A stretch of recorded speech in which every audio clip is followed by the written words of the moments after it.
Hello everyone, good morning. তো যেহেতু আমি সামার স্পেশাল দেখাচ্ছি, তার জন্য আজকে আমি ভাবলাম যে একটু আমের চাটনি করি। তো আম এখন পাওয়াই যাচ্ছে, কাঁচা আম বাজারে, পাকা আমও পাওয়া যাচ্ছে। তো আমি এখানে চাটনিতে ফার্স্টে দিয়েছি তেল, তার মধ্যে 5 ফোড়ন, তারপরে আমি আম দিয়ে দিয়েছি, একটু নুন আর হলুদ দিয়েছি।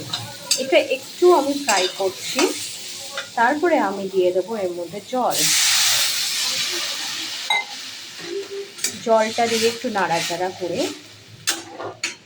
আমি এর মধ্যে চিনি দিয়ে দেবো। আমি খুব বেশি চিনি দেবো না, কেননা আমি একটু টক মিষ্টি চাইছি। সো আপনারাও যদি টক মিষ্টি চান তাহলে খুব বেশি চিনি দেবেন না। আমি যেরকম 4 চামচ মতন দিলাম। সো এটাতেই আমার মনে হচ্ছে হয়ে যাবে। তো এইটা এবার আমি কিন্তু ঢেকে দেবো। আর আমি যেহেতু চাটনি করছি, একটু বেশি জল কিন্তু থাকবে না, জলটা শুকিয়ে নিতে হবে।